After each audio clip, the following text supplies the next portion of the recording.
E aí, galera, preparado para aprender a comprar e vender imóvel nos Estados Unidos? Eu sou o Leandro Forte, estou aqui com o Gustavão. Boa noite. Você derrubou o copo aí, meu? Tudo em paz? Tranquilo, semana... Isso é para mais um corte, né? busy. É. E esse é o Chega Aí Joe Podcast. E a gente está aqui hoje com o Lia Nascimento. Isso. Muito obrigada por me terem aqui hoje com vocês, gente. Foi um prazer imenso. A gente que agradece. Foi bem... Quando eu vi... Na verdade, eu te vi em alguns... Primeiro foi num guiazinho de brasileira, aí eu te vi na Rádio Brasil Atlanta. Sim. Aí eu falei, eu conheço essa mulher de algum lugar. E pra você ver que não é da onde nós viemos que é pequeno, é o mundo, né? Não, o mundo é pequeno. Porque não é daqui, não foi aqui que eu vi ela, não foi em Atlanta que eu vi ela. Já a galera vai saber. Agora eu que tô curiosa. Ela tá preocupada, viu? Não tô nem acreditando. É muita coincidência. Você não tinha reconhecido. Não. Que loucura, hein? Eu vi ela na rádio lá, né? Ela na tá live. preocupada. Eu tô super preocupada, meu Deus. Eu vi ela na Olha a cara do maridão, olha a cara do maridão, a preocupação. Olha lá, ele tá pensando... O marido dela tá aqui, gente, mas não é nada do que você tá pensando. Não, viu? Tranquilo, Que bom que você veio. Muito obrigada. Obrigado. Você é a mulher dos imóveis em Atlanta, então. Correto. Tá vendendo muito? A gente vende bastante. Teve uma mudança no mercado, né? Em julho do ano passado. A gente fica brincando, né, lá no escritório que parece que apagou a luz. De repente o mercado mudou. E as coisas mudam, mas continua indo. As pessoas continuam comprando casa, vendendo casa, porque afinal a gente faz isso por causa da vida, né? A gente tem filhos, os filhos saem de casa e a gente acaba precisando mudar.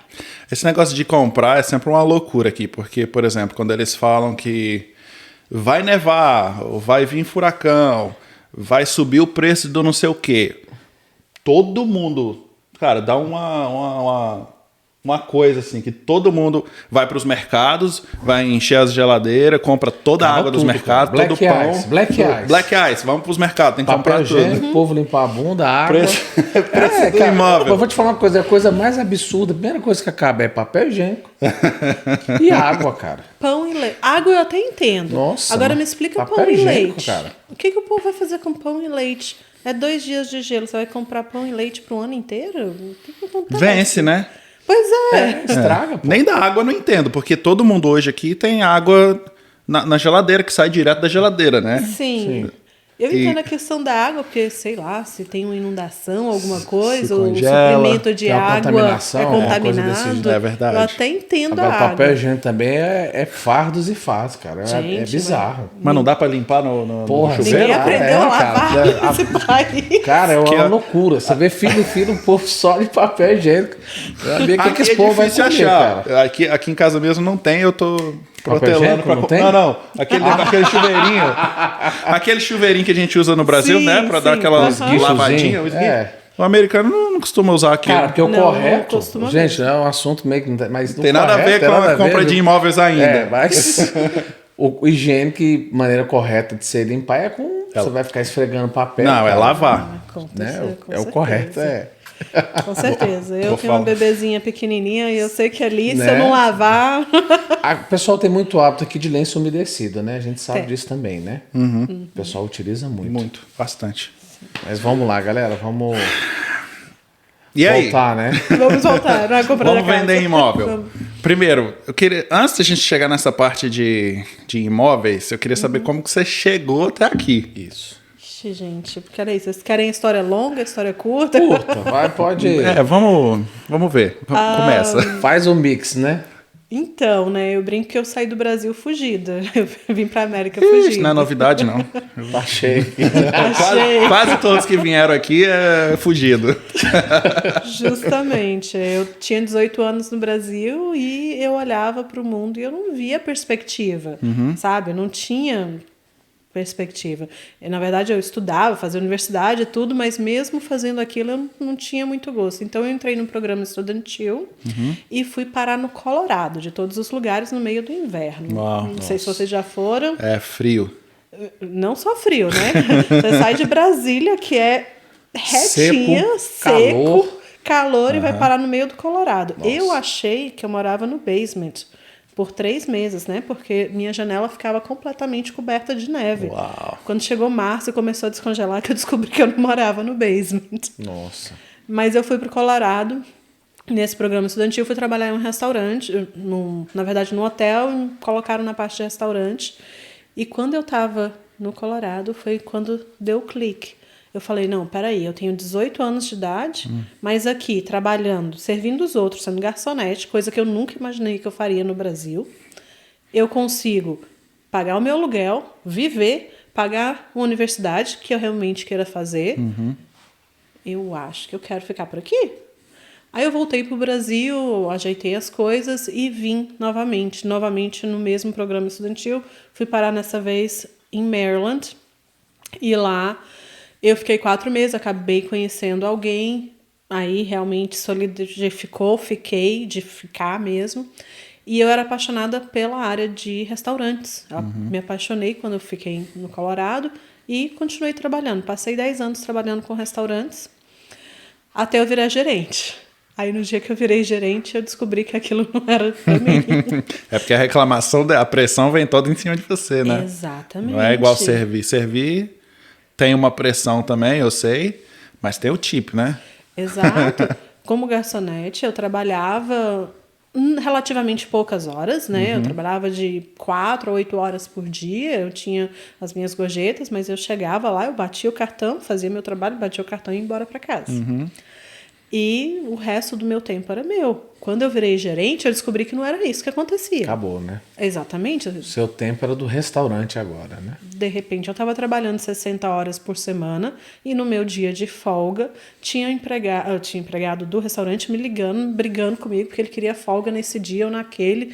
E o fornecedor que não entregou o vinho.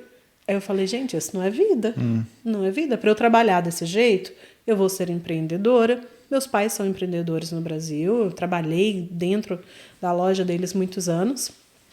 E aí, eu não queria aquela vida, né? Porque eu achava que era corrida demais. Mas, à medida que eu via aquilo, eu falei, eu vou fazer outra coisa. E coincidiu de eu estar comprando a minha casa aqui em Atlanta. E a corretora que me atendeu, ela não fez um serviço, assim, exemplar. Completo, né? Completo.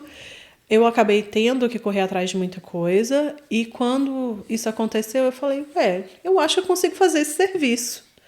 E aí eu fui correr atrás, tirei licença e mergulhei de cabeça. Isso já tem quase 10 anos. A licença é difícil de tirar? Não. A licença não é difícil de tirar. Na verdade, para tirar a licença de corretor aqui na Geórgia especificamente, você precisa pagar o curso em torno de $500. São 75 horas de curso. E quando você termina o curso, você precisa fazer a prova do curso, passar, e a prova do estado. A prova do estado é onde o pessoal às vezes não passa, tem gente que tem que fazer mais de uma vez.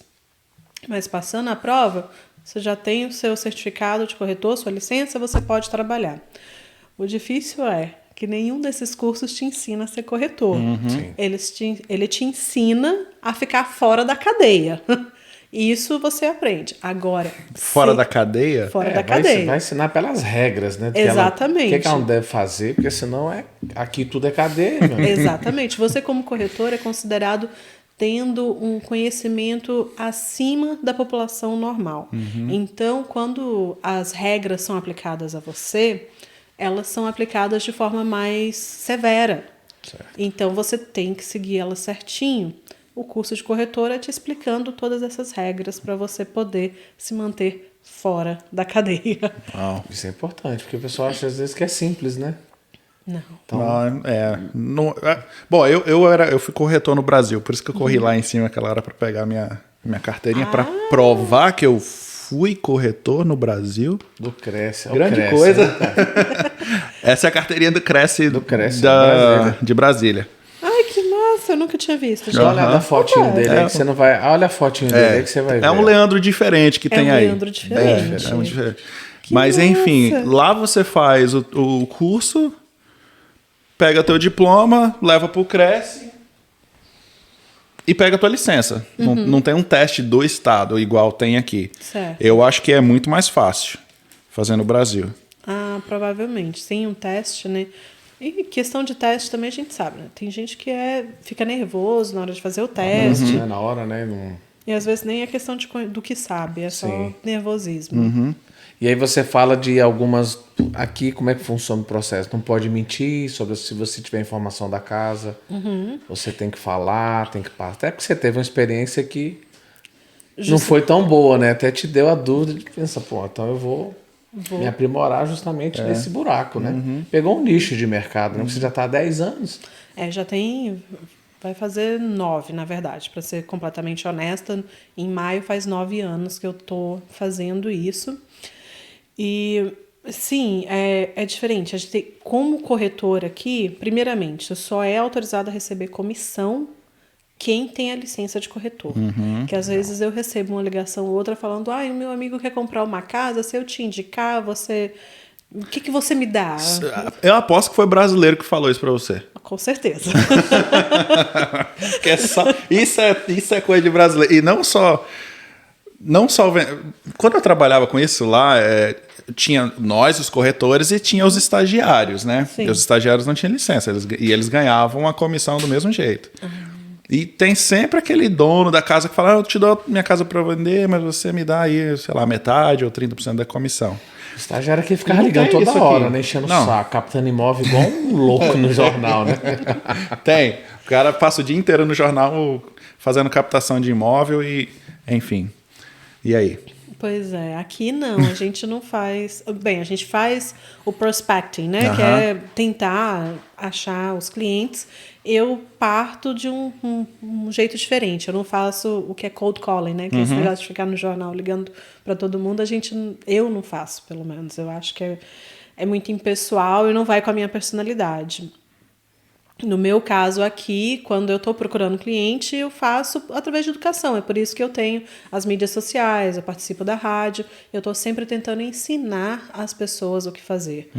Quando eu comecei a vender casa, 9 anos atrás, o que eu mais escutava de brasileiro era, é impossível. Se você está aqui, se você é de outro país, você não pode comprar uma casa.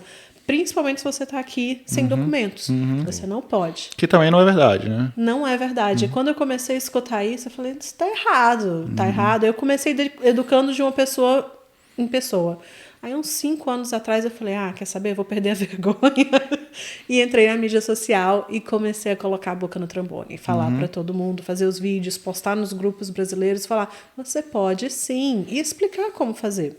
Tanto é que hoje o pessoal que está chegando, muitas vezes já me liga, Lia, olha, eu vou chegar nos Estados Unidos, eu vou para Atlanta, chego em julho, eu quero comprar minha casa, me fala o que eu preciso fazer, porque eu já vou me preparar, só vou chegar, ajeitar as coisas assim que eu puder, eu já vou comprar. Que é uma história completamente diferente de 10 anos atrás. Quando eu cheguei, comecei com isso, quanta gente que mora aqui há 25 anos, 30 anos... Mora de aluguel até hoje, né? Já pagou a casa de outra pessoa completamente. Sim. E continua morando de aluguel porque ele acha que não pode. Ou muita gente vive na ilusão de que um dia vai embora para o Brasil, aí continua pagando aluguel e não, é só mais esse ano, só mais esse ano. E o dia de ir embora nunca chega. É verdade. E nem vai chegar, porque, cara, o que a gente conhece de gente que veio pra cá e falou, vou ficar 6 meses trabalhando e vou embora. Teve gente que foi, voltou, teve gente que ficou aqui, que a gente conhece 10, 12 anos, voltou, na crise, né? Foi embora. E, cara, e pra voltar pra cá teve que vir pelo México, porque o desespero é tão grande, dá uma depressão quando você volta pro Brasil e aí a gente volta a falar do choque de realidade, né? Porque Nossa, é bizarro, o choque de realidade é tão grande quando você chega no Brasil que quando você desce do aeroporto, você já... Caramba, como assim? Já começa pelo asfalto, né, cara? Já começa buraco, dirigindo, o pessoal no trânsito, é muito diferente. E as pessoas não... Quando o pessoal chega aqui, principalmente quem não pode voltar com frequência, eu acho que cria essa idealização do Brasil. Que no Brasil as pessoas são felizes, que no Brasil tem tempo para fazer as coisas, que no Brasil a vida é melhor, é mais fácil. E aí, quando você chega, realmente o choque é gigantesco. E eu conheço muita gente que tem exatamente essa mesma história, que graças a Deus estavam aqui legalmente, chegaram no Brasil e levaram o susto da vida. Com 6 meses de estar lá, vendeu tudo que tinha, né, acumulado durante uma década, 2, e voltou para cá. Não, agora eu quero construir a vida aqui, porque agora eu sei que é aqui que é bom.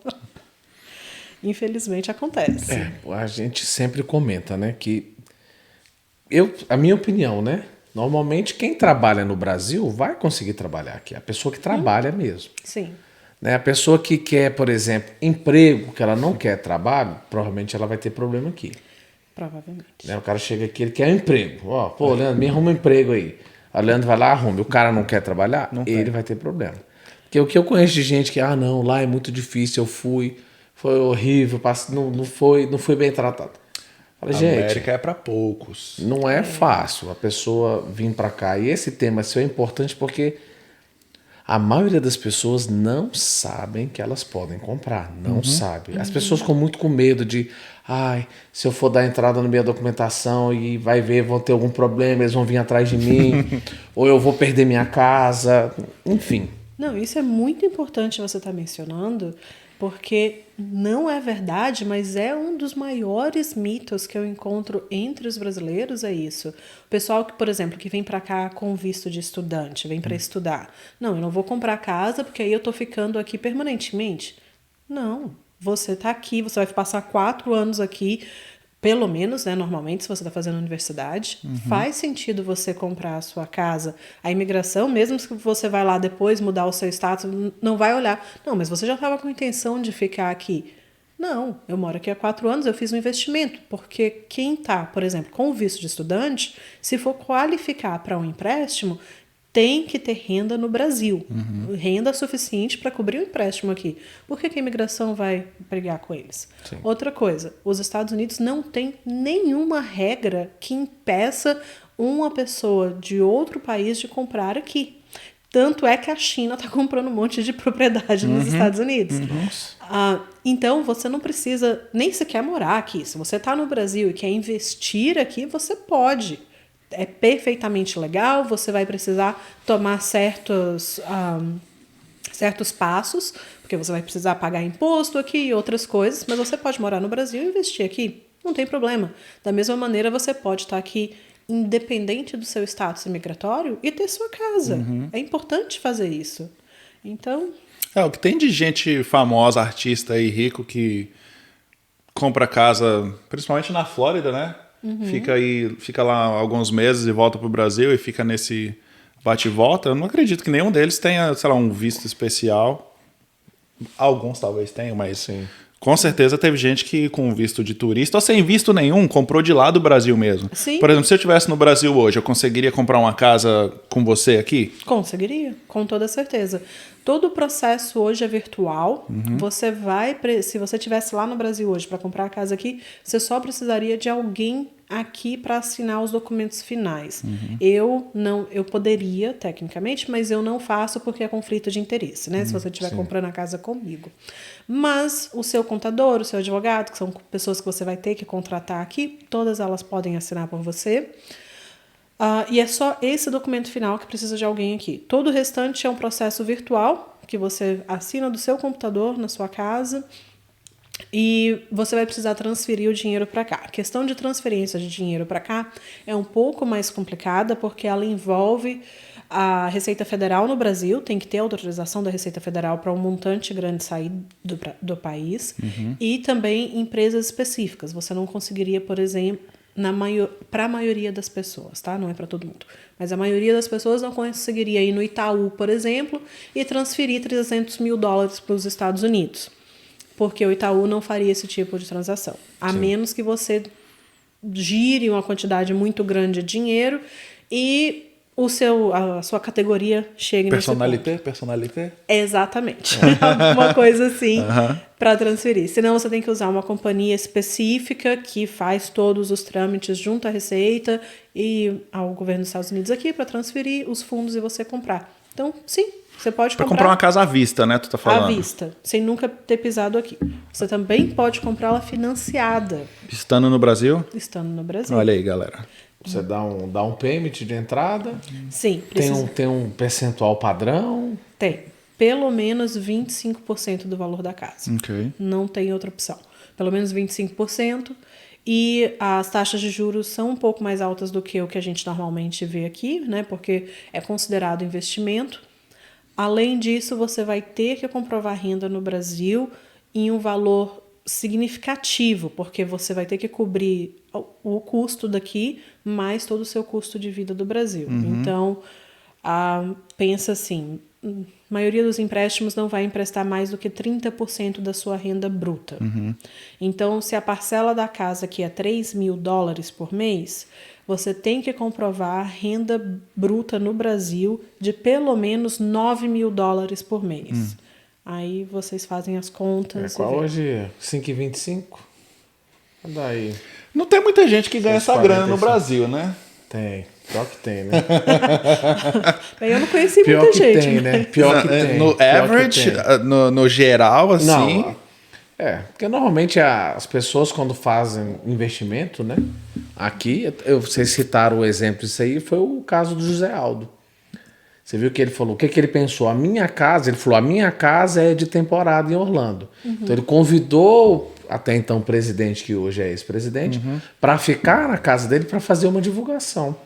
E deu certo, que diz que ele está com a agenda praticamente toda fechada de aluguel de temporada. Que as pessoas querem ficar na casa que o Bolsonaro já que o saiu de lá, Bolsonaro né? já ficou. Então, assim, para você ver que é uma tática, né?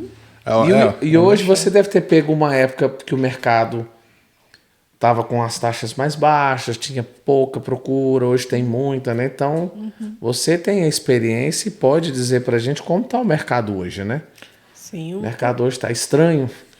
O mercado hoje está, o que eu diria é que ele está de volta ao normal, certo? O que acontece?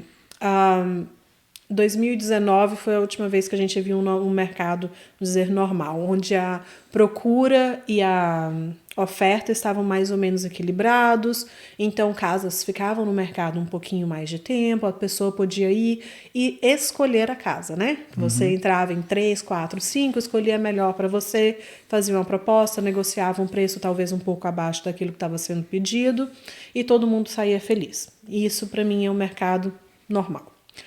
Isso até 2019.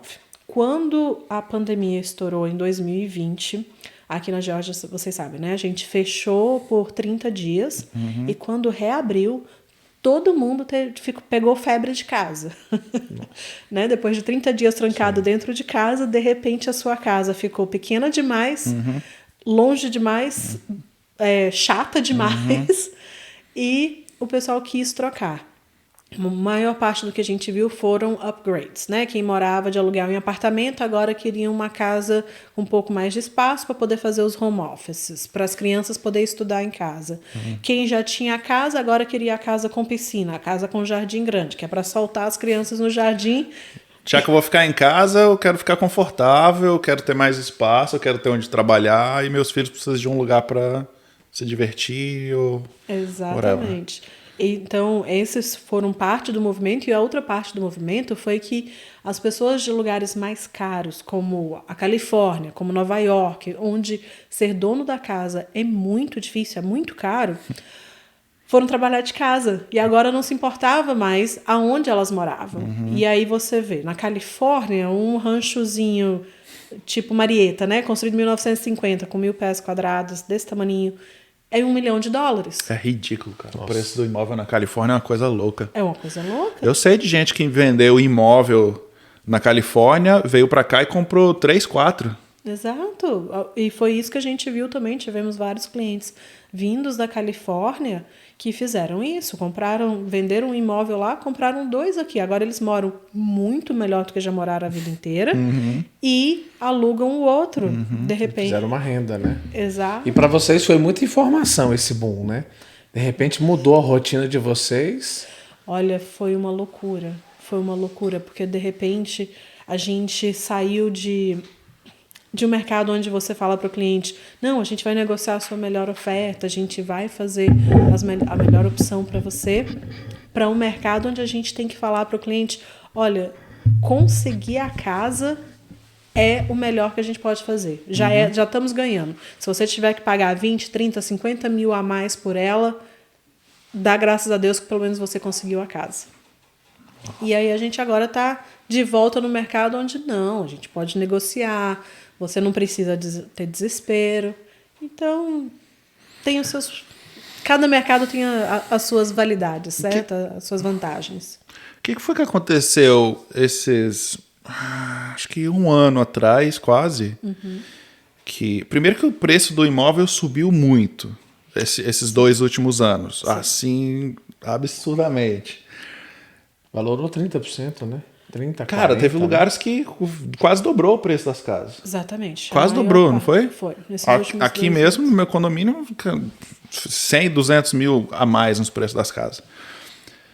E quando o pessoal... Minha sogra, por exemplo, ela vendeu a casa dela em West Virginia, mudou para cá e levou quase 8 meses para achar uma casa, porque toda vez que encontrava uma casa, tinha... sei lá, 10 pessoas na fila e fazendo um leilão louco, porque a casa custava 300 mil. Leilão pra cima, né? Pra cima. Exatamente. Aí a pessoa falava, cima. não, eu dou 10 mil a mais. O outro, não, eu dou 15 mil a mais. O outro, dou 20 mil a mais. E ela ficou, claro, né, assustada. E também ela não queria dar tanto dinheiro assim a mais. Isso foi... E me conta, no final ela acabou dando dinheiro a mais? Ela acabou dando 15 mil a mais, se eu não me engano.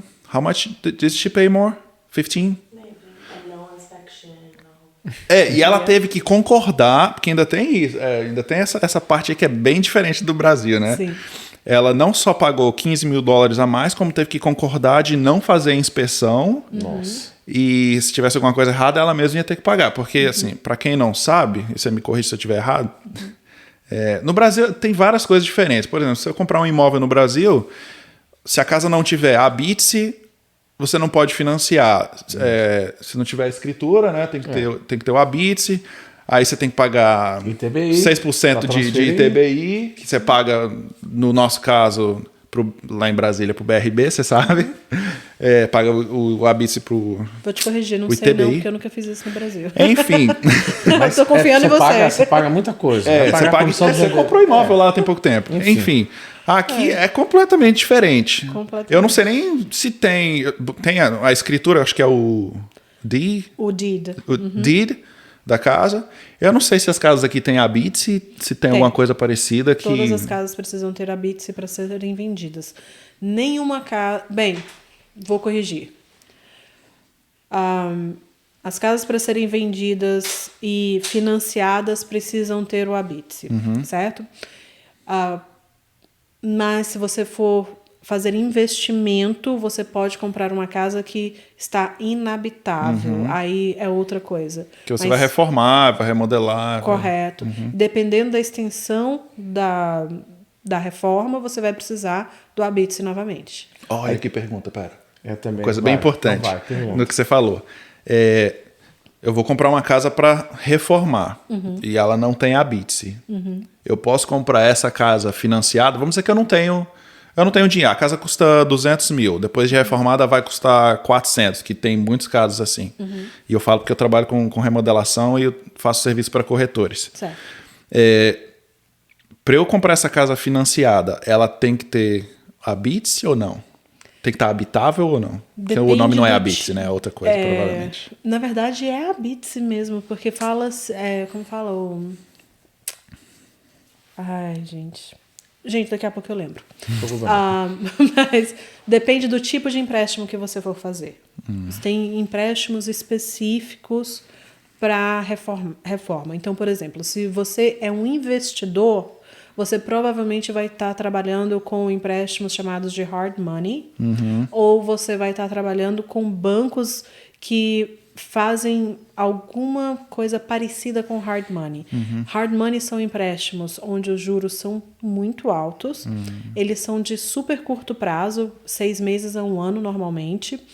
Normalmente durante o período que você está fazendo, que você tem para fazer o pagamento, você está pagando somente os juros, você não está pagando a dívida principal. E ele precisa ser quitado dentro desse período de tempo. Desse tipo de empréstimo, você tem duas opções. Você pode pegar o empréstimo somente para a compra do imóvel e você vai custear a remodelação do seu bolso.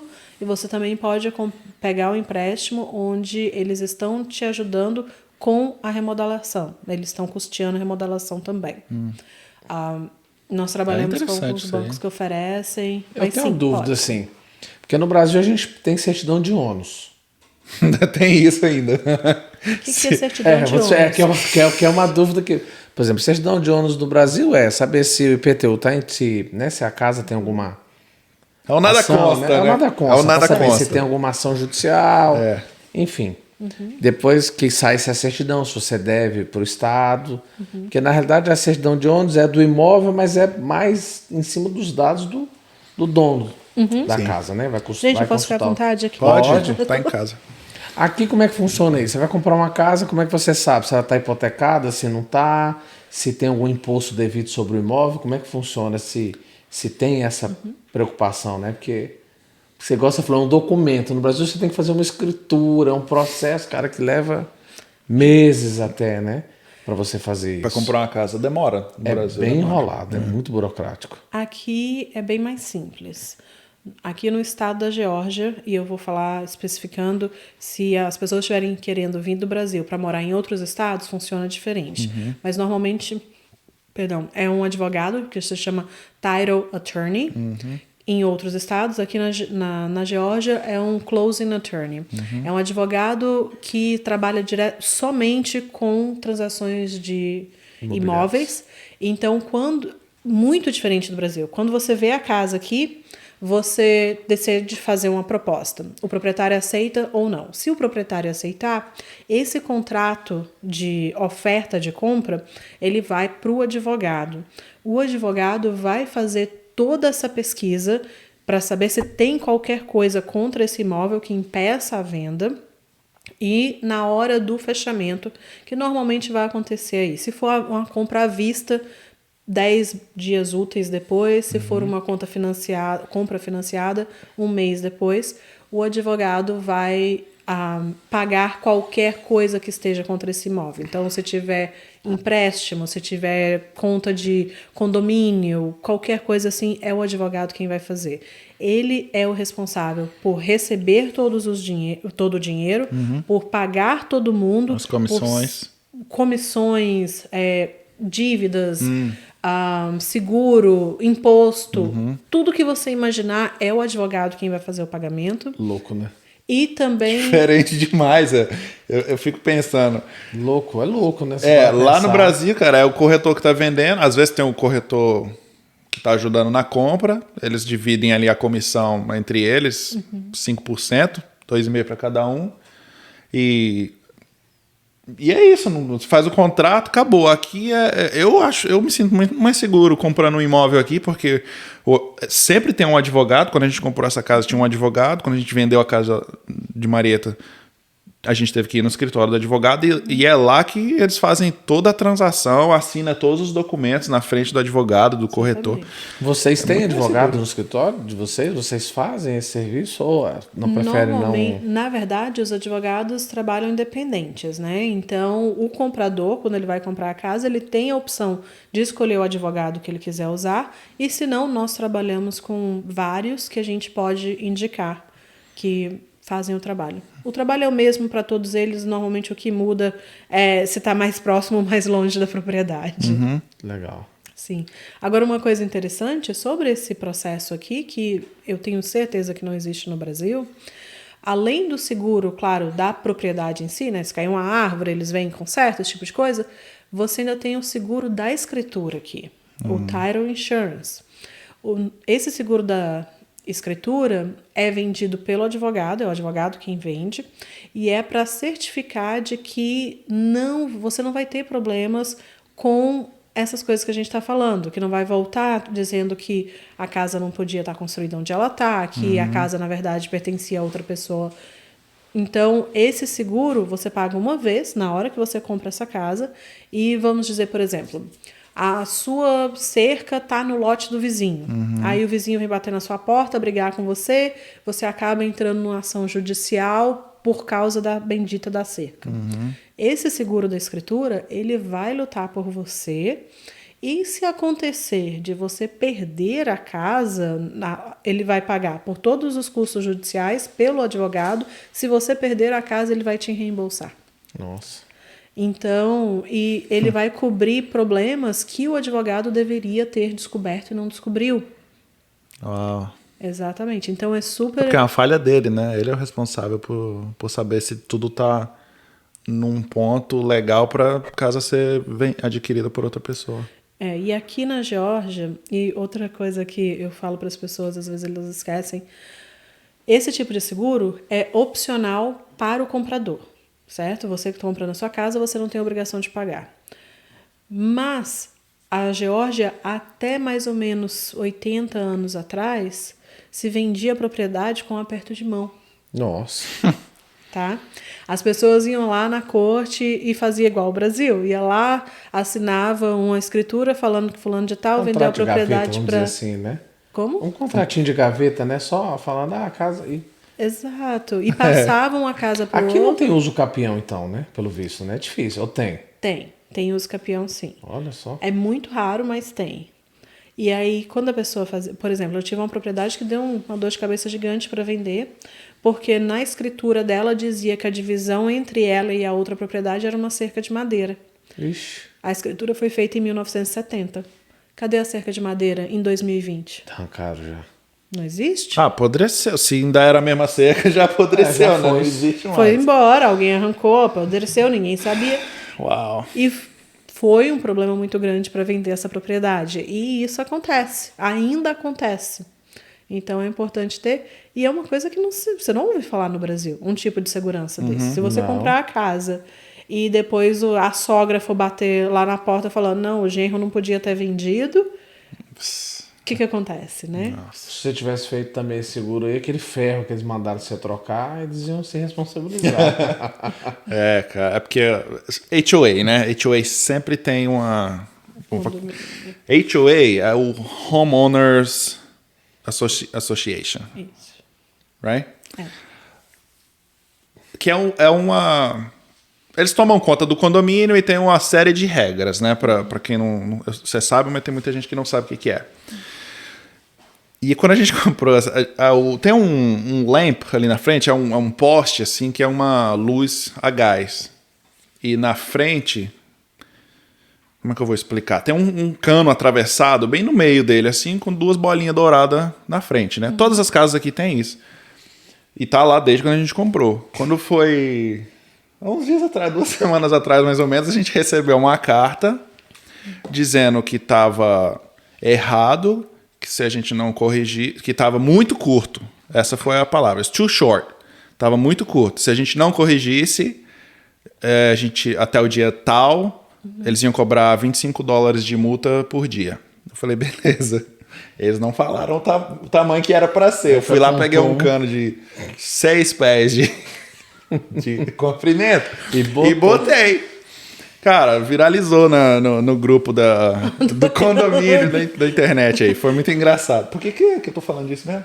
Nós estamos falando disso porque se você tivesse o seguro, Ah, sim. você ia acionar o seguro, né? Porque, pô, o cara que te vender por $25, uma barra que você comprou por 8, sei lá. Bem ridículo, bem idiota isso aí. Você tem problema com esse HOA, o que é? Um órgão ou é uma Não, o HOA é a associação do condomínio. E é lei, é estabelecido, se deu ordem, porque não pode parar carro adesivado, não pode parar não sei o quê, não pode Depende pisar do não sei condomínio. aonde, pode fazer nada. Quando Você pode falar isso melhor do que eu.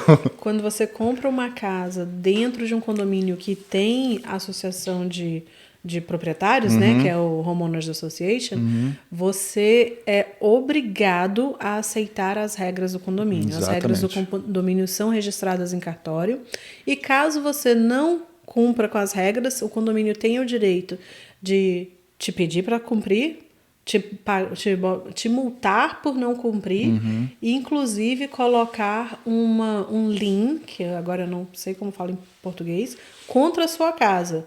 Ou seja, se você for vender a casa, O que o HOA está falando que está errado tem que ser consertado antes da venda ser completa e as multas todas têm que ser pagas antes de você poder vender. Antes de comprar uma casa tem que prestar bastante atenção O em Leandro todos os falou sobre regulamentos esse do lien. HOA. Esse lien é como se fosse uma alienação, vamos dizer assim. Exato, é uma alienação Porque na se escritura. vem um cara e presta um serviço aqui e ele não paga, o cara pode lançar um lien. Pode? Correto, pode. Pode sim. Você já pegou muita coisa assim já caso você venda assim? Pegou. Nossa. Sim, acontece bastante, infelizmente acontece de ter, e às vezes o proprietário não sabe. O caso mais louco que eu já tive foi a mulher pegou um segundo empréstimo contra a casa para pagar na mesma parcela. Então, no mesmo dia, ela fazia o pagamento dos 2 empréstimos. Ela nunca se tocou que era... Isso foi anos antes dela vender a casa. Eu estava representando o comprador. Nós fizemos a proposta, fomos comprar a casa. No dia que era para sentar na frente do advogado para assinar todos os documentos para finalizar a compra, o advogado saiu de lá e falou para o comprador que, infelizmente, ele não poderia comprar a casa, porque a mulher tinha mais dívida do que o dinheiro que nós estávamos pagando para ela pela casa. Nossa. Então, não tinha condições dela vender a casa. O meu cliente tinha entregado o apartamento, estava com toda a mudança dentro do caminhão, esperando para entrar na casa. Aí foi uma loucura, mas sim, acontece. As pessoas esquecem que elas colocam alienações na escritura e com muita frequência. A mais comum realmente é esse negócio de segundo empréstimo. A pessoa pegar, por exemplo, linha de crédito contra a casa. Ela vai lá e tira um certo valor para fazer uma reforma, paga a reforma, e aí ela tem que fazer o pagamento, é um pagamento pequenininho, ela manda um cheque só para o banco dela, ela esquece, e aí anos depois aparece. Nossa. Você fala de empréstimo para fazer tipo uma reforma, alguma Exatamente. coisa assim? Põe a Por casa exemplo. como garantia? Ela coloca a casa como garantia, isso se chama um HELOC, né? Uma linha de crédito. É como um cartão de crédito que você tem, só que a casa é a garantia. Mas põe a casa no jogo, essa que é... Nossa. Aí ela vai vender a complicado, casa hein? e descobre isso. Você Aí, pega o um pessoal empréstimo. faz até 2 vezes, ó. Faz várias vezes. Faz mais. Se a pessoa passa 30 anos na casa, que normalmente é isso para, né, o financiamento para pagar uma casa, em 30 anos, cara, você sabe, o roof, como é que fala? O telhado. Telhado roof. Casa 15 anos, você tem que trocar. O piso, dependendo do piso, você tem que trocar a cada 5 anos. Então, e se a pessoa só tem o dinheiro para pagar ali a prestação do carro, o financiamento da casa, e o básico, né, para sobreviver. E não dá Como é que faz manutenção, para resolver um problema desse na casa? Porque é pra fazer uma impressionante. Tem manutenção? casa que a gente já trabalhou junto. Acho que a gente trabalhou numa casa da década de 60. Que a gente abriu assim uma parede, estava perfeito, né, cara? A parte estrutural dela. A gente sabe que quando tá ruim é porque teve vazamento, alguma coisa, mas Flora, essas coisas. mas o padrão, as casas elas se mantêm, né? O material. Cara, I wish. Eu queria muito que a construção no Brasil fosse igual aqui. Porque o pessoal fala, nossa, casa de madeira, não sei o quê. Não, como é que fala? Não é biodegradável, desmancha, né? Você fala desmancha com o tempo. Mas não é, cara. 1960 foi as casas que a gente trabalhou. Eu já trabalhei em casa de 1930, 1920, que tava a estrutura perfeita. Exatamente. Mas, enfim. Que... A sua carteira é mais americana, é mais brasileiro? Como é que tá hoje essa... Então, como eu estava te falando, 5 anos atrás eu descobri que o brasileiro não sabia que ele podia comprar, vender casa, ele não tinha noção. Então, hoje, na verdade, eu abri a minha imobiliária e eu falo para todo mundo, é a primeira imobiliária brasileira aqui da Geórgia. Você é broker? Ou Sou broker. Nossa, Legal, moral, hein? muito legal, hein? Pra quem não sabe, não é fácil não isso aí, cara. Eu conheci uma corretora, eu não quero falar o nome dela, porque eu não sei se pode, que ela compra as casas, ela faz flip, né? Ela compra a casa para reformar, vende, e o marido dela é investidor, e eles estavam com essa ideia aí de abrir um broker, que é a imobiliária, né? Exatamente, é a imobiliária. Mas acho que ainda não que ainda, pelo menos... Ela tá sempre nas redes sociais aí. Eu acho que ela não fez isso ainda, porque senão eu já saberia. Certo. Mas você deve ser a primeira mesmo. Não sei de um brasileiro aqui que... Não tem. Tem muitos corretores brasileiros, né? Principalmente nesses últimos 2 anos, com o boom do mercado, muita gente decidiu virar corretor. Eu quase virei um. A gente começou a fazer o curso. Aquele ainda avançou mais do que eu, porque ela é mais Por inteligente. causa da sua sogra. Não Por foi? causa da minha sogra, que estava com dificuldade de conseguir casa e corretor também estava difícil de conseguir, porque Nós estávamos tendo que filtrar os clientes, né? Olha Porque aí. estava numa época onde se você não tinha pelo menos 20% de entrada, dinheiro para Esquece, cobrir né? todos os seus custos, e mais uns 10 para pôr on top of it. possivelmente mais uns 10 ou 15 para botar em cima, não tinha condições de você comprar a casa. Então, se você estava procurando a gente 2 anos atrás e não estava nessas condições, a gente estava tendo que falar, olha, eu quero trabalhar com você, mas no momento a gente precisa te tirar do ponto que você está para você chegar nesse ponto. Porque se não chegar nesse ponto, não Até tem porque ela não como. ia ter como comprar, né? Exatamente, ela não tem. Seria eu fico brincando, é um exercício em futilidade. Aham. Você sai, você vai, você vê a casa, você quer comprar, você faz a Sonha, né? A proposta pessoa cria um sonho, aquela expectativa. Exatamente. E você já sabe que não vai virar. e vira só frustração. Nossa. E, infelizmente. Para ela e para você, né? Para todo mundo envolvido. Para nós, porque a gente já estava sabendo que Não vai dar certo. não vai dar certo. Para outra pessoa, porque, cara, toda vez que você entra numa casa, você fala, nossa, é perfeita. Eu consigo ver minha família morando aqui. Você dá um lance, não consegue. E isso acontece 1, 2, 3, 4 vezes. Quem tem coração para aguentar isso? Desanimador, né? E na época que ela tava tentando comprar a casa, tava complicado. Ela tava com esse sonho, assim, sabe? Eu quero comprar uma casa assim, assim, assim, com basement, com piscina, porque ela queria ter uma piscina para os netos e tudo mais. E ela viu várias casas, viu casas que ela gostou, que ela ofereceu o dinheiro, ela pôs 10, 15, acho que até 20 mil, mas tinha tanta gente procurando, que é outra coisa que eu não consigo entender, porque o preço estava só subindo e parece... Aqui tem isso, né? Eu já falei antes. O preço sobe e a galera Mas tem você que não viu comprar o que foi que agora. ela te falou? E a gente sabe disso, no início do ano passado, o tanto de reforma que estava tendo. Não, As pessoas estavam em casa, aquela Home Depot, a gente ia na Home Depot e perguntava o que tá acontecendo, cara. Tá acabando o mundo, porque era nego botando madeira pra tudo que é lado. Fala, bicho, que porra é essa, Leandro? Os caras não saem dentro dessa loja. Não tinha ninguém na rua, mas a Home Depot lotada de gente, cara. E acabou que ela não comprou a casa do jeito que ela queria, porque as que ela achou, ela não conseguiu comprar mesmo. Ela comprou uma casa sem basement, sem piscina, sem nada E e... cheio de BO, né? Ixi, nossa, E e cheia com de- muito e BO. cheia de BO. Com muito BO, porque eu não sei se foi uma falha do inspetor. Eu tenho certeza que foi uma... Não quero dizer um esquema.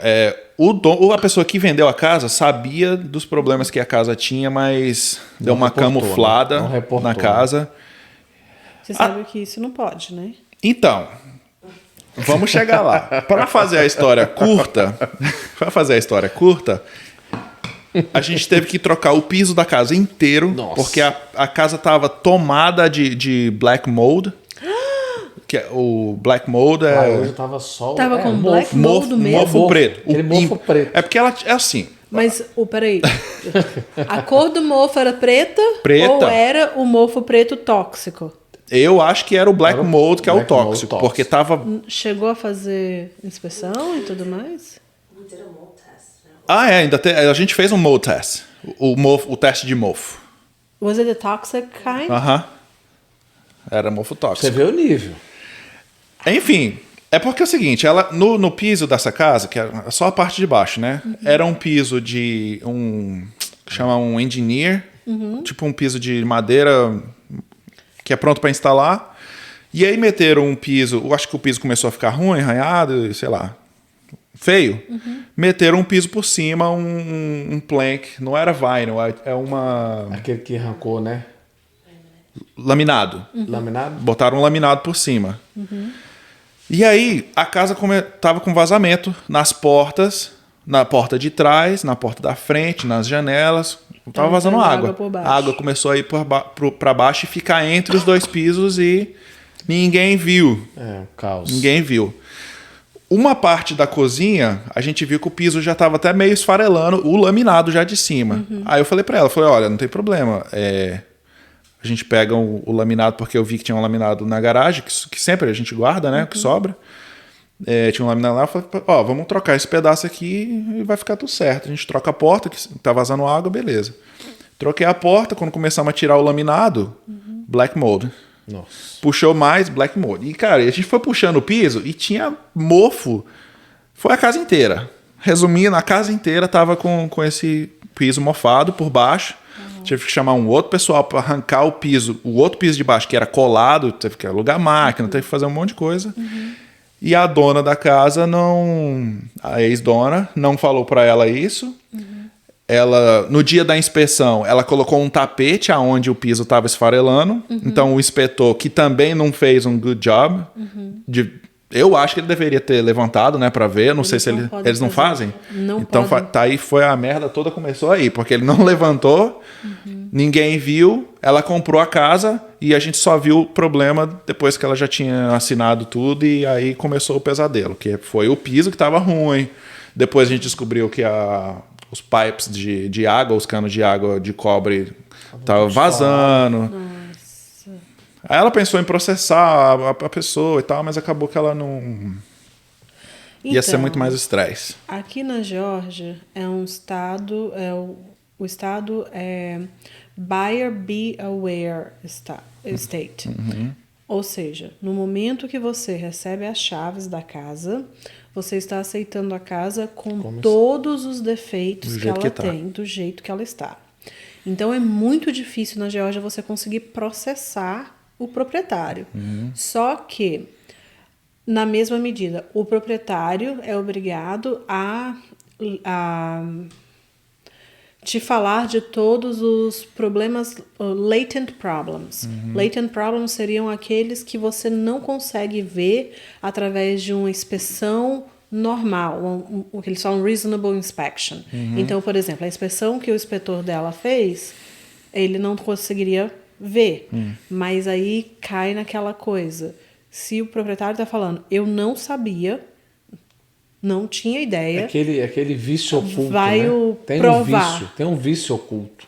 Um cano de água, por exemplo, não tem como ninguém ver. Não, Só aí... quando você abrir a parede, você vai ver que tem o quê? Vazamento já de anos, né? Por isso que é... Mas aqui a gente sabe, com o carro também é assim. Comprou, pegou a chave, meu amigo. O ar-condicionado tava gelando à noite, uma maravilha. No dia seguinte... Ele vai me zoar agora que eu comprei o carro. Ele comprou um carro à noite, o ar-condicionado gelava. Ar-condicionado bom, no dia seguinte não funcionava mais. O sol tava em calor aqui, gente, você não imagina. E o ar-condicionado vinha era quente. Aí ligou pro cara, o cara falou assim, meu amigo, deixa eu dizer uma coisa, pra mim... estava satisfatório. Foi isso que o dono do carro falou. Para mim estava satisfatório. Aí já era. Acabou. Pagou. Pegou a chave. É uma coisa que eu tenho visto, eu falei para ele, é uma coisa que a gente tem que se acostumar. Ele morre de medo da gente comprar as coisas. Falei, pelo amor de Deus, não compra nada sem falar comigo, qualquer coisa que você for olhar. Minha filha queria comprar um tablet e falou, nem Facebook, pelo amor de Deus. Me manda o anúncio antes para eu ver o que é isso aqui, porque é batata que você vai ficar sem seu dinheiro, infelizmente, né? É uma coisa que... eu não sei se é até tão grande assim, né, o problema, mas acontece. Vocês conhecem a Lemon Law, que é relacionada a carros? Não. Ok. Se você... Ok. É bem comum porque você tem que assinar um documento. Quando você compra o carro de um dealership, né, de uma concessionária, você tem a Lemon Law. Se o carro que você estiver comprando, ele tiver problemas, aí tem uma série de listas que tem que juntar. Por exemplo, é um certo número de tempo que você vai perder tentando consertar esse carro, um certo valor que você vai te custar, e nada conserta, a concessionária é obrigada a pegar esse carro de volta e te devolver o dinheiro. Então, tem essa regra aqui, se você comprar da concessionária, tem que assinar, mas aí você tem que passar por todo esse processo, né? Sim. Tu vende carro também? Não, mas eu comprei uma picape zero, né, com todos os bells and whistles. E galera, Só problema. 2 dias depois, a elétrica da picape começa a estragar. Nossa. E eu vou na concessionária. Não, já fala a marca logo aí que é pra... Não, é uma GMC. Não, aí não, pô. E é o carro, né? É um sonho, cara. É uma Sierra que você Picape comprou. da GMC. Aí, uma Sierra, tá vendo aí? Ó, falei? Ela comprou o carro, né? Não, comprou peraí, o carro. eu já me falar, eu vou falar tudo. É uma Denali também. Olha Nossa, só, é a nossa, top das caminhonetes, é a Denali. Tadinha, você pensou, vou comprar a melhor pra eu não ter problema, né? Foi exatamente isso que eu pensei. Comprou o quê? Por que ela comprou? Ela comprou porque a gente tinha uma GMC que já tava dando problema. Nossa. Não, mas a gente gostava da GMC e aí ele tava trabalhando com janela ainda, né? Ele instalava janela. Vocês sabem, né? Se a gente pega o trabalho do dia, a companhia espera que você vai terminar aquele trabalho no dia. A gente não aparecer para fazer o trabalho porque o carro quebrou. Cara, é ruim demais. Então eu tava tendo problema com a dele que era usada. Aí eu sinceramente, gente, eu não consigo justificar pagar o valor que uma caminhonete dessa custa num carro pequeno. E eu precisava de um carro novo. Eu falei, quer saber? A caminhonete eu consigo entender o valor dela, porque um dia de trabalho dele é um valor alto, né? Então eu fui lá, comprei a caminhonete. 2 dias depois ela começa a dar problema elétrico.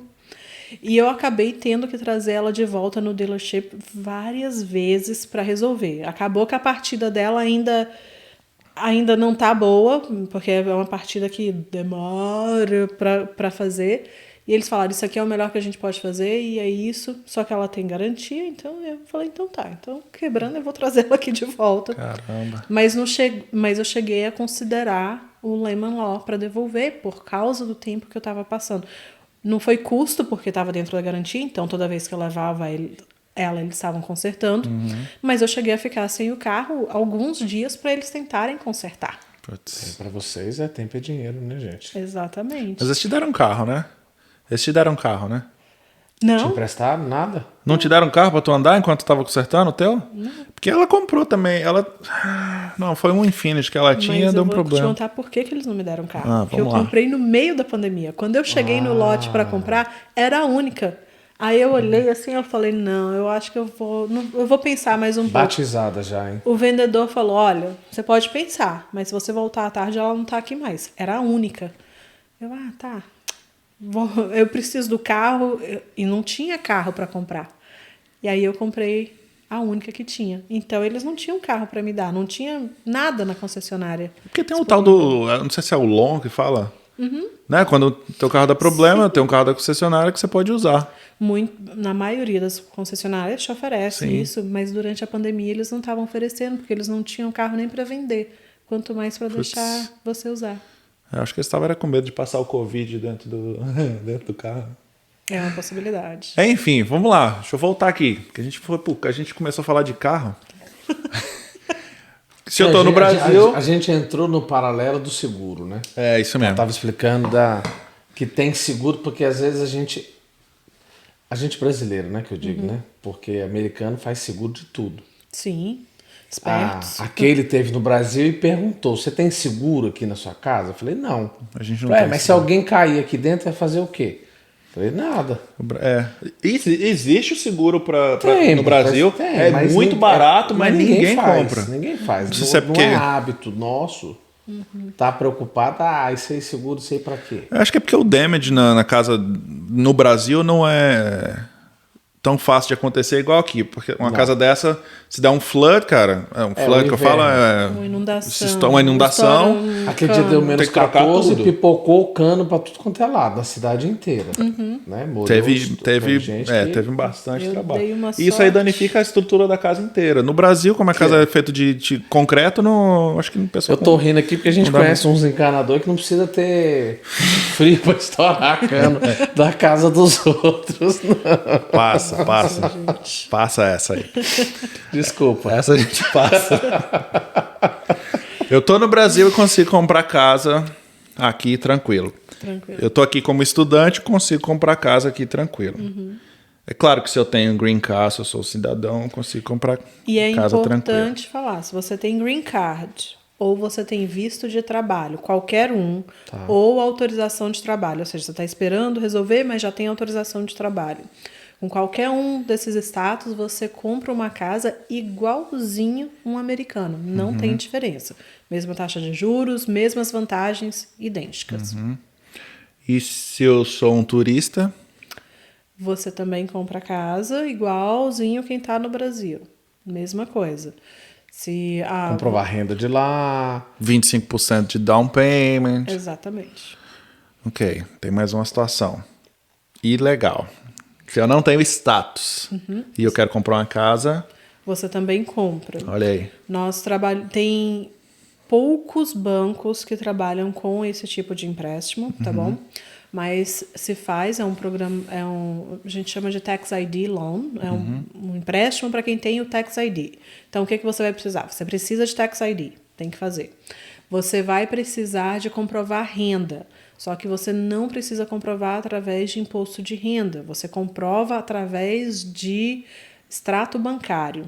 Então, para todo mundo que está aí guardando dinheiro em casa, escondendo no cofre, não depositando, Não adianta. não adianta. Você tem que ter movimentação bancária, né? E movimentação é o que fica na conta, porque às vezes a pessoa movimenta 40 mil dólares, mas chega no último dia tem lá 50 centavos, né? Na Né? verdade, não tem nenhum savings, não tem nada, né? Então, nem tanto. Pelo menos ultimamente o programa mudou um pouco, então quem tem o dinheiro guardado em casa vai poder comprar também. Só que o dinheiro vai ter que ir para o banco em algum momento. de qualquer jeito. Exatamente. Ok. Não tem como comprar se o dinheiro estiver em casa. Não pode levar mala de dinheiro no advogado, ele não vai aceitar. Então, você precisa comprovar a renda, né, com dinheiro no banco, e você precisa ter nota de crédito, que é o credit score. Tem que movimentar. Então, abre cartão de crédito no Tax ID, compra carro, alguma coisa assim, para você ter a movimentação. Tendo essas coisas, você consegue comprar com 20% de entrada e pagando os custos do fechamento. Os custos do fechamento, para quem tem o Tax ID, é um pouco mais alto, em torno de 5%. Então, valor total, em torno de 25% do Isso é o valor da closing casa. cost? Ok. O custo de fechamento vai envolver o advogado, o imposto, né, que o governo quer, o Tio Sam quer a parte dele. Sim. Vai envolver seguros que você vai pagar adiantado, juros que você paga adiantado, tudo isso. E o banco também cobra para te dar um empréstimo. No caso do Tax ID, o banco cobra 3% para te dar esse empréstimo. Então, você precisa de um total de 25% para comprar a casa. No final das contas, quem não tem documento sempre vai Pagar um pouco mais. É a mesma coisa para quem está comprando um carro, por exemplo. Quem só tem o Tax ID e faz o crédito através do Tax ID, normalmente para comprar um carro paga 18% até 20%, né? A gente Conhece algumas conhece seguras alguns aí. aí que paga 18% de financiamento, enquanto eu, por exemplo, pago 4,5%. Que ele paga 1% Nossa, no financiamento do carro dela. É louco, né? Fala A que diferença isso aí é- é 1% ao quê? Ao ano. Ao Ao ano. ano. Primeiro, O de casa é diferente. Eu sei que o financiamento assim, eu não vou falar porque não é minha praia aqui, né? Mas é diferente de comprar um carro. Financiamento de carro, você tem essa taxa de juros ao ano. Eu acho que de casa já é ao mês. não, é ao ano É também. ao ano também? É ao ano também. A diferença é que o carro, quando você paga parcelas extras aqui nos Estados Unidos, né? Eles vão abatendo da próxima parcela. Então, se você pagar 2 parcelas extras, você não precisa fazer um pagamento por 2 meses. Sim. Com casa, não. Bate de trás para frente. Então, se você pagou 2 parcelas extras, agora você tem 2 meses a menos para menos o pagar contrato. ela, mas você vai ter que fazer o próximo Todo pagamento mês. no mês seguinte. Mas sim, é ao ano, não é ao mês. Ok.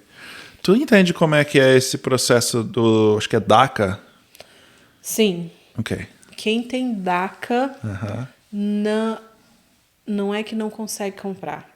São poucos os bancos que fazem, certo? Então, tem que conversar com um profissional, se me ligar. Eu tenho certos bancos que trabalham com o DACA, porque o DACA não é considerado um visto permanente.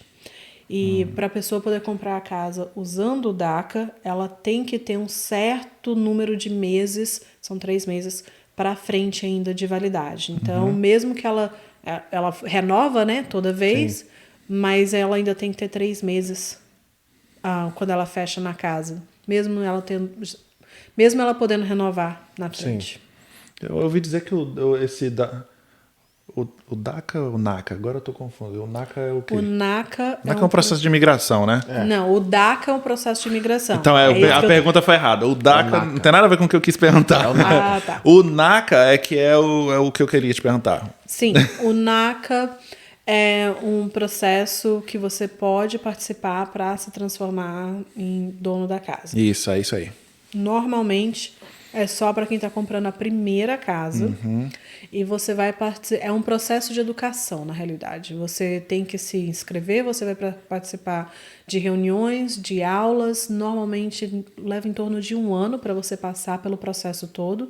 Durante esse período, eles vão te ensinar a cuidar das suas finanças, vão trabalhar no seu crédito, vão trabalhar com você. No final desse período, eles vão te oferecer um empréstimo que normalmente oferece taxas de juros e entradas bem mais baixas do que o mercado. É um excelente programa, mas desde 2019 ele só se aplica para quem tem documento, tem o Green Card ou é cidadão americano. Antes eles faziam para quem não tinha documento também. Exatamente. Mas Eu hoje tenho uns não faz amigos mais. que eles deram entrada no processo, eles não tinham documento, eles tinham que ir para uma reunião todo sábado, parece, pela manhã, ficar até meio-dia, alguma coisa assim. Isso. Onde eles ensinavam como é que funcionava o processo. Aí parece que você tinha que gastar um tempo lá trabalhando em alguma coisa, eu não faço ideia do que é. É uma educação, um programa de educação financeira. Por isso que oferece o benefício, né? Pô, tá te ajudando, tá te ensinando. Eles estão te proporcionando, eles vão, obviamente, de contrapartida, Exato. te dar o benefício. Paga- Né? de alguma Só forma. de você pagar uma taxa menor ou dar uma entrada menor, né? E muitas vezes é as duas coisas. E eu conheci uma pessoa que pagava 1% de juros Uau. no empréstimo dela que ela comprou com o NACA. Foi a única que eu conheci também que tinha uma taxa tão baixa, mas Porque hoje com essa crise aí que tá, os preços ainda, né, Taren? Igual você falou, tá começando a acertar, mas o cara vai dar 20% de uma casa de 500 mil, é 100 mil é 100 dólares. mil dólares. O último que eu queria saber é o Rent to Own. Que você aluga, traduzindo, aluga para obter, né? Mais ou menos isso. É aluguel com a opção de comprar, né? Nós trabalhamos, tem algumas companhias no mercado que oferecem, são companhias nacionais, que você faz uma aplicação, é como uma aplicação de aluguel, e aí a companhia vai te dar uma carta de aprovação e você vai trabalhar com o corretor para escolher uma casa que está à venda. A companhia compra a casa e aluga para você. Durante esse período que você está alugando a casa, aí tem programas diferentes, mas na sua grande maioria você tem a opção de compra, tem um preço fixo da casa e você pode, em algumas você contribui um certo valor para a sua entrada, em outras não, é só o aluguel mesmo. E aí você tem o tempo de trabalhar no crédito, em juntar o dinheiro, o que for que você não pode comprar hoje, para poder comprar depois por esse preço pré-determinado. Entendi. Bom, resumindo, independente da situação, se está no Brasil, se está aqui, se tem documento, se não tem, qualquer um pode comprar um imóvel nos Estados Unidos hoje. Exatamente, qualquer um pode comprar um imóvel. A comunidade brasileira aqui ela está crescendo e muita gente tem vários imóveis que no Brasil é comum, né? A gente tem essa cultura de ter imóveis e querer fazer o pé de meia com imóveis. E está trazendo para cá. A gente tem vários clientes que têm 3, 4, 5 casas, várias delas, as que ele não mora, né? Alugadas, trazendo renda. E é perfeitamente possível. Esse é o business de vários chineses aqui, porque eu lembro que quando eu morava em Acor, eu alugava uma casa lá que o dono era chinês, ele tinha pelo menos umas 6 casas e um amigo dele tinha mais não sei quantas casas. Eu não sei qual que é o business, assim, o negócio deles com essa de comprar casa.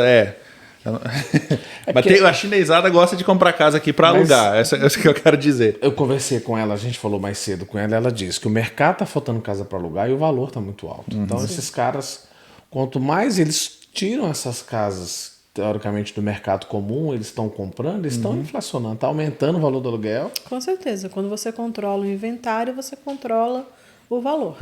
Né? Então, essas empresas muito grandes que são blocos, né? Que junta muita gente coloca o dinheiro junto e a empresa compra as casas e gerencia. Tem várias, elas compraram centenas de casas aqui no mercado de Atlanta e isso é um dos motivos da inflação no aluguel nos últimos 2 anos. Agora, só para concluir, né, comprar como investimento, com o empréstimo comum, que qualquer um pode ter, você pode comprar até 4 casas financiadas. Sem nenhum problema. Puxa. Então, você pode ter a casa que você mora e ter mais 3 casas financiadas. Claro, a casa que você mora você pode comprar com uma entrada menor, as outras 3 com 20% de entrada.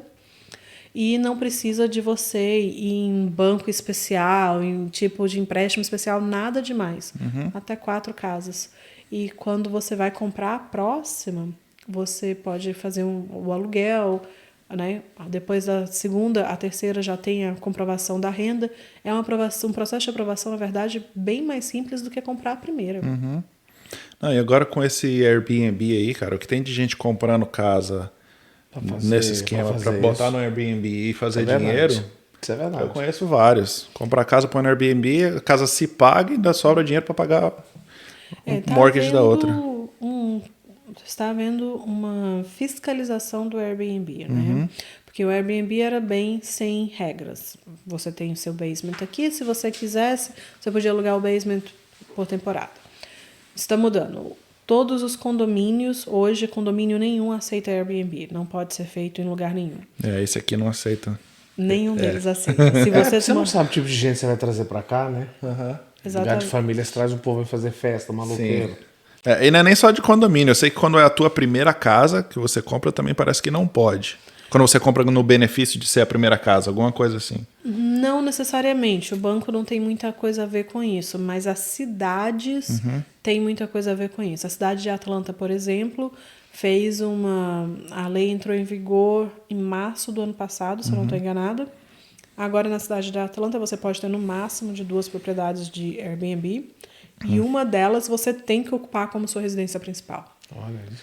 Então, muita gente que tinha várias unidades, principalmente próximo ali do downtown, do aeroporto, né, que é a área mais turística, teve que se desfazer das casas na cidade de Atlanta por causa disso. É um prejuízo, né? A não ser que a pessoa alugue mensalmente, né? Para alguém mora por contratos de 1 ano ou 2. Aí não... Sim, mas aí é aluguel de longo prazo, né? Aluguel de 6 meses ou mais é considerado longo prazo, qualquer coisa menor que 6 meses é curto prazo. Seja Airbnb ou qualquer outra plataforma, mesmo particular. 6 meses ou menos. É ruim, curto né? O cara prazo. alugar uma casa por 2, 3 meses, né? Como é que você vai controlar isso assim da maneira, porque não sabe quem vai ficar, o cara destrói, entra outra pessoa, enfim, não é... O Airbnb valia a pena porque você cobra pela noite, né? Você nossa, cobra valor de hotel, taxas muito né, mais cara? altas. É verdade. Taxa de hotel. Taxa de hotel. Tem lugar que você pega, nego, cobra $140, você fica com a... A gente alugou uma casa agora em Gatlinburg. Quanto foi que pagou lá? Não, quanto? How much? Foi $500 por 3 dias. Uau. $500. Não, minto, porque eram 2 famílias. Foram 1.000 e alguma coisa. A gente dividindo, dividiu deu por 3, né? deu 500 para mim e 500 para ele. Mas foi $1.000 por 3 dias. E numa casa dessa, igual a essa, o pessoal paga lá, sei lá, $1.600 Pra morar um mês. para morar o mês inteiro. Então... Pois é, a casa que ela tinha em Marietta ali, ela alugava por $2.000 o final de semana, na época do Super Bowl. Uau. Do lado, né? Porque a casa era pertinho, do era lado. mais Do perto lado lá em do Marietta, pertinho da 285, então, cara, A mina de dinheiro. 2 meses pra dormir na minha cama, né? Pois é. 2 mil pelo final de semana eu dorme na cama. Olha aí, meu, fica à vontade. Isso é outra isso. coisa sobre a América, né? Pelo preço certo, tudo se vende. Tudo meu. Dinheiro aqui ninguém brinca com dinheiro aqui, não. Agora vamos voltar à história do Riacho Fundo 1. Pois é, vamos lá. Pois é, eu tô até agora segurando a minha língua, que eu tô no Não, começo. mas eu não ia deixar de voltar, Você né? veio de Brasília. Correto. E tu morou no Riacho Fundo 1. Sim. Em que quadra? Meus pais ainda moram lá. Meus pais moram na 8 e eles têm um comércio na 4. Como é que é o nome do comércio? A Bebidas do Gaúcho. Ou Bar do Gaúcho, antigamente. Eita, rapaz, meus amigos já ficaram muito bêbados ali, viu? Você é do Riacho também. Morei 20 Tá dormindo. anos no Riacho Fundo. Sério. Eu morei na 12, pouco tempo, mas a maior parte da minha vida eu morei na 7. O quê? Meus pais moravam na 8. Ele levantou a cabeça. Sim, meus pais... Bem, tem 20 anos que eu saí, né? Na época que eu saí, meu pai ainda tinha o Bar do Gaúcho, que ficava ali na 4, na principal, né? Na 4, perto do colégio do Verde ali, que é verde ou é azul aquele colégio? Não, o azul é lá embaixo. O azul é lá na 12, lá pra cima da 12 ali. É, eu acho que é o...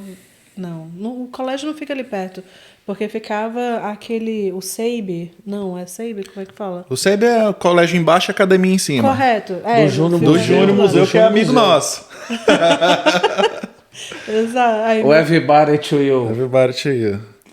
A 4 é de frente pra esse comércio.